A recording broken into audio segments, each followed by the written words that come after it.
Hey digestives, welcome to Crimes Digested, where we try to digest senseless crimes. I feel like this is one of those stories where I wouldn't say it's a crime against humanity, because what happened in today's story, it's really sad, and everything started in December of 2024, just yesterday it feels like. On December 6th of 2024, most people were probably out shopping for the holiday seasons.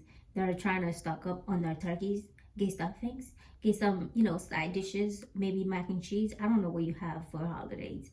However, 80-year-old EARL Hollins was also at the store buying food. He was a military veteran. As someone who was in the military, my respect goes to him, like my full heart goes to him. But not only that, he's described as a very independent person. He's just the kind of person that doesn't let anything get to him. Because based on my research, he was in the military during the Vietnam War, and he was a disabled veteran, but you would never guess it. Like, his son says that his dad is one of those people that just does everything by himself. Like, he's the pillar of their family. He supports them, he does everything for them. He lost his wife early on, so he was just a single dad with 6 children. He had to do it all, and I respect that, because people give respect to single mothers, but there are single fathers out there that struggle to bring their kids up and make them the most civil people in civilization, like out here probably serving the world, and no one probably thinks about it as much. So my respect goes to this man. 80-year-old EARL is out shopping when he goes to this food place in Houston, Texas. They call it Food Town. At first I thought it was like a flea market or something, but it's like a grocery store called Food Town. And he reverses into park. He gets out to walk to the store when a man approaches him. The man started kind of yelling at him, and there's like a witness to the side watching this altercation. He's probably concerned, but I don't think he probably thought too much about it. He's just standing there watching them as the man smacks EARL in the face. He falls to the ground, hits his head to the ground, and the man gets in his car, drives off. So the witness calls the police, and he's like, hey, 911, there's a man that has been injured. It seems he seems conscious, but he seems like he's hurt. We need like an emergency service. So they come. They actually were very late. It was a point of contention too, based on the stuff that I was reading. There was like a article that was saying something like they were so late to respond to this emergency call. But I think it was mostly based off the fact that they were told the man was conscious. He seems responsive. So police, when they got there, initially, I think probably before they got there, they probably thought that it was like a robbery gone wrong. Maybe the man was trying to rough hand this 80-year-old veteran to get some money out of him, realized he didn't have money. We don't know. They don't know, okay? They just assumed that this was a robbery gone wrong, and they started investigating. But then they started to hear some interesting thing, because apparently he knew his assaulter. The man who just beat this 80-year-old man is an acquaintance of EARL Hollins. So they start looking around. They're like, wait a minute. If they knew each other, what was their relationship? How did we get to the point where he beats this man, like, to the point of getting hurt so much? I don't care what happens between two people, but there should never be an instance where like, just based off of physical look alone, that if you try to overpower someone, you can hurt them, and at a dangerous level. You should never raise your hand against said person. If they match physically, maybe in strength, even still, I don't think you should be throwing hands. But you should never be trying to hurt someone who is 80 years old, especially when you are 57 years old. 57-year-old Anthony Ray Boyce is a former teacher who used to teach at the Cypress district in Texas. I feel like that's a tongue twister. Cypress district of Texas. Anyways, he was a teacher and he would go in and substitute once in a while. This is confirmed. Now, everything I'm about to tell you, I'm going to preface it by saying allegedly, okay? Because nobody has been charged yet, even though there is clear evidence of the criminal and possible intents and intentions. I'm just gonna say allegedly, just to be safe. I am just a girl, so you know. Anywho's, so 57-year-old Anthony knew Earl, and we don't know what exactly the relationship entails, but his family member has confirmed that they were acquaintances. So I'm just gonna put that out there, okay? However, if he knew this man, this 80-year-old veteran, why was it that he would attack this man? So let me tell you what happened. On December 6th, Earl went in to do some shopping. Like I told you, this man, he's 80, but he doesn't even look 80, okay? He goes in to shop, and when he pulled in, he sees this one lot open. So he reverses in, gets out of his car, and 57-year-old Anthony walks up to him and starts confronting him. So it looked like he was trying to also get into this parking spot that Earl already parked into. So it's one of those cases of I saw it from the distance, you saw it too, but you got in before me. So then now I have to confront you. I don't know why he felt the need to confront him personally, because as a person who was raised with common decency, if I saw an elderly person, even if I was already reverse parking in and they put their nose in, I'm just gonna back off, because I was raised to respect my elders. That's just me personally. However, if it's someone around my age, we might have to tangle for that parking spot. I'm sorry. If I see it first, I see it first. I digress. But Anthony walks up to him, Earl, and hits him straight in the head. Earl falls to the ground, bumping his head, which caused him to kind of be a little hazy. And so he gets up, like the police get a call to come pick him up. They take him to the hospital on the 6th. This was a Saturday.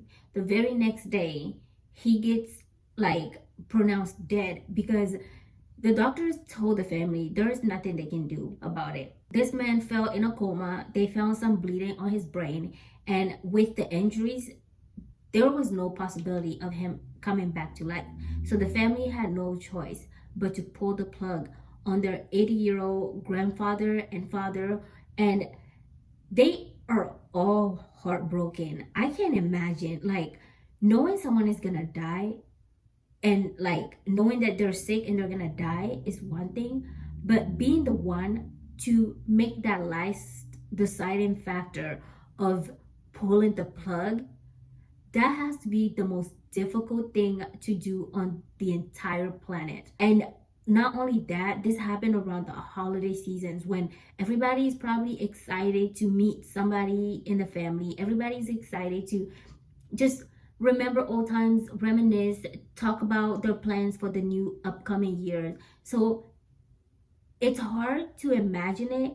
And I can't imagine anybody in his family thinking that their father, their grandfather was going to die when he went out just to get some groceries. Like, it's unimaginable.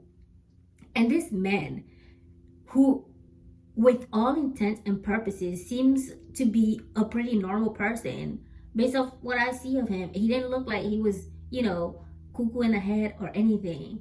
He gets taken in. Police at first charge him with felony and assault, like second-degree felony and assault. They're thinking, you know, this is probably just a robbery. But then once EARL HOLLINS falls into a coma, and once the plug got pulled, his charges got upgraded to murder. And now he's going to be going to court again. This is an ongoing case. It's not an investigate case, because there's like a clear CCTV video of him hitting him and then him falling, him getting, sent to the hospital. So there's no question about who did it. It's just a matter of, well, now what? Because it's not even a matter of why. He did this because of a parking spot. A parking spot. This man who went, possibly, allegedly, maybe, went to war for his safety. This man who fought in a war that ruined so many families, so many people. Like, when you see him, like I said, he seems like a pretty healthy person, but I don't even want to imagine the PTSD that he probably has if he did go to Vietnam War. And to think that he knew him and he didn't even give him the basic respect that you would give a man who used to wear the uniform. Again, like I said, I served in the United States Armed Forces, and even though I'm no longer in, I still have respect for that uniform because I know the importance, and I know the weight that uniform carries. Obviously, that's why I'm not in anymore, because the weight was weighing down on me. Okay, I couldn't bear the weight of it all. Like, there's so many nuances that come with serving in the armed forces, and the fact that he couldn't respect that uniform enough to say, you know what, I know you, we're cool. You can say he got out of his car and he didn't know who the person pulling in was. Okay, he didn't know the person, and he got out and he's like, yo, why did you just slide in when you see me trying to get into that same parking spot? But once you see that it's someone you know, I would expect a normal human being with decency to say, you know what, we know each other, we're cool.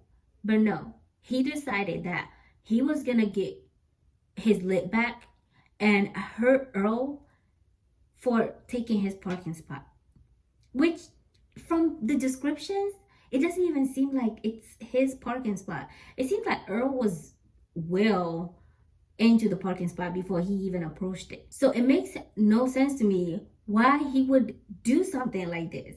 Like, no respect for the elderly, no respect for the uniform, no respect for just human decency, to not do something that could hurt somebody for no reason. But he has a $100,000 bail set up for him when the incident was initially assumed to be a felony assault.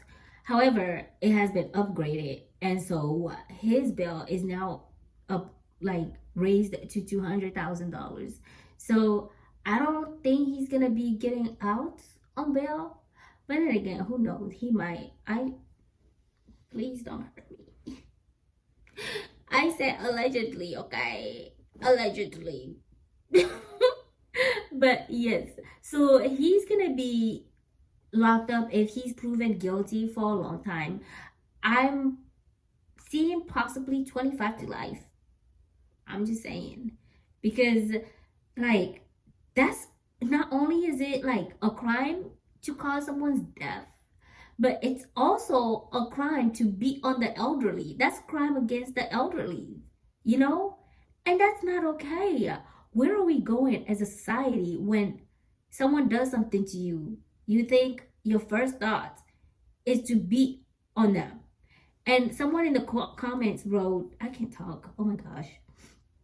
Someone in the comments said that to think this man used to be in charge of children, it's scary. Because if he has such an uncontrollable temper, what could he do to a child who doesn't listen to him, or a child who doesn't understand him? That's crazy. I don't know. I have a very short temper. But I also have, fear for other people and their well-being and their safety and their lives, because I'm scared. Can you imagine me in prison? I could never. Okay, never. I have to at least take 2 showers in the day, or I can't sleep. Y'all, I have to freaking wipe down everything in a hotel room, or I can't even touch the tables. I get in the bed tentatively because ugh, you know, ugh. So like, imagine me in a prison cell. That would be something. That would be something. That's why with everything I do it with a lot of calculation, a lot of thoughts, a lot of, you know, nitpicking before I take any action. But that's the case of the parking lot dispute. I was gonna say distribution. But that's it for today's story, today's case. I want to know down in the comments what your thoughts are. Did you guys hear about this story? Do you guys feel like he was in the wrong? I mean, be honest, okay? We all know he was in the wrong. Do you guys feel like he's going to get away with this? Do you guys think that the justice system is going to kind of give him a slap on the wrist? Who knows? I just want to know what your thoughts are in the comment section. Let me know also if there's any case you want me to cover. Obviously my channel is not anything deep dive. I just give you like information and I do recaps on cases going on, whether it be old case, new case, in the middle case, behind case, underfoot case. I don't know. I don't know what's going on today, but I'm being a goofball. Anyways, I hope you enjoyed this case or this video today. If you did enjoy it, please give me a like, subscribe to my channel. That way you can come find me again. And with that being said, please take care of yourselves. Don't fight over parking spots with anybody, okay? If you see a parking spot and somebody's got their lights turned, their blinkers turned to turn it, just drive, okay? Just keep driving, because we're at the point in life where it's like revelation, okay? Everything is going downhill and I want you guys to be safe enough to come back and watch me. I want to, you know, talk to you guys. So stay safe, okay? Don't get in trouble, don't start trouble, and I'll see you in the next video. Until then, bye.